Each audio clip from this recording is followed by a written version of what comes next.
ભાવનગરમાં વધુ એક કૌભાંડ જોવા મળ્યું। ડિસ્ટ્રિક્ટ કોઓપરેટિવ બેંકના ભરતીના કૌભાંડની ચર્ચા ભાગોળે પ્રસરી છે। પૂર્વ અને વર્તમાન સત્તાધીશો, હોદ્દેદારોના સુપુત્રો અને મળતિયાને ગોઠવણ કરી દેવામાં આવ્યા છે। ભરાનો યુવરાજસિંહ જાડેજા શું કહી રહ્યા છે?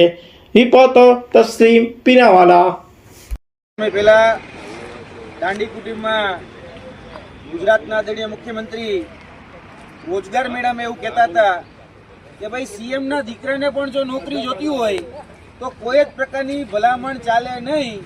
એટલી પારદર્શિતા અમે લાવ્યા છીએ। પરંતુ જોવા જઈએ તો ગુજરાતની અંદર કાયમી નોકરી આપવામાં જે લાગવક, જે ઓળખાણવાદ, જે પરિવારવાદ અને જે સત્તાધીશો છે એની સાથે ગરબો ધરાવનાર જે લોકોને નોકરી આપવામાં આવે છે એનું શ્રેષ્ઠ અને ઉત્તમ ઉદાહરણ અમે આજથી થોડા દિવસ પહેલા એટલે કે અઠવાડિયા પહેલા આ જ જગ્યાથી પ્રેસ કોન્ફરન્સ કરી અને સરકારના કાન ખોલવાનું કામ કર્યું હતું, જેમાં ભાવનગર ડિસ્ટ્રિક્ટ કોઓપરેટિવ બેંકમાં જે ભરતીમાં જે ગોટાળો હતો એ સામે લાવ્યા હતા અને ત્યારે પણ કહ્યું હતું કે આ ભરતીની અંદર ઓળખાણવાદ, પરિવારવાદ અને સત્તાધીશોના નજીકના ગરબો ધરાવનાર લોકોને જ નોકરી મળશે। તે સમયે અમે એવું કહ્યું હતું કે વર્તમાન ભાવનગર ડિસ્ટ્રિક્ટ કોઓપરેટિવ બેંકના 2 ડાયરેક્ટરના દીકરા, 2 જનરલ મેનેજરના ભત્રીજા, 1 ડાયરેક્ટરનો ભત્રીજો, 1 ધારાસભ્યના ભાણિયા અને 1 વર્તમાન જે જનરલ મેનેજર બનાવવા માટે જેને મદદ કરી હતી એમના દીકરાને લેવામાં આવશે। આજે એ તમામ લોકોને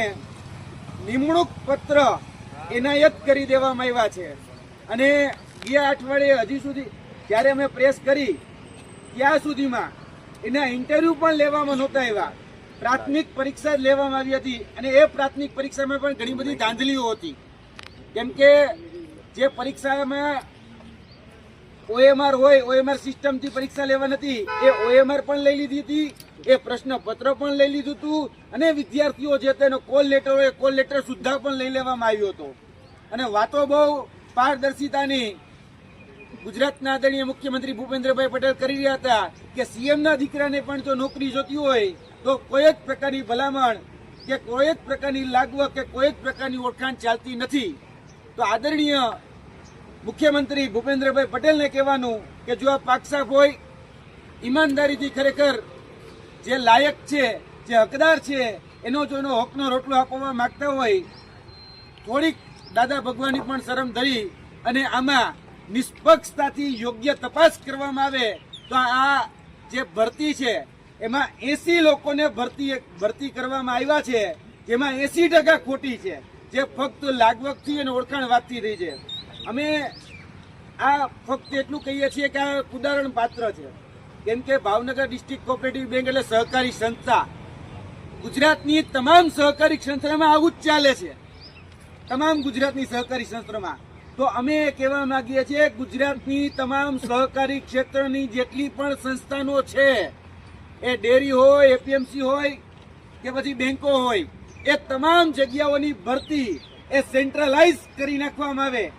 અને તેની સ્પર્ધાત્મક પરીક્ષાના માધ્યમથી સેન્ટ્રલાઇઝ ભરતી કરી અને તમામ લોકોને રોજગારી આપવામાં આવે તો જે લાયક છે, જે હકદાર છે, જે ખરેખર વંચિત છે, જે શોષિત છે, એ લોકો મહેનતથી આ નौकरीમાં લાગી શકે। इस वीडियो को लाइक करें, हमारे चैनल को सब्सक्राइब कर बेल आइकन जरूर प्रेस करें हमारी न्यू वीडियो सबसे पहले देखने के लिए।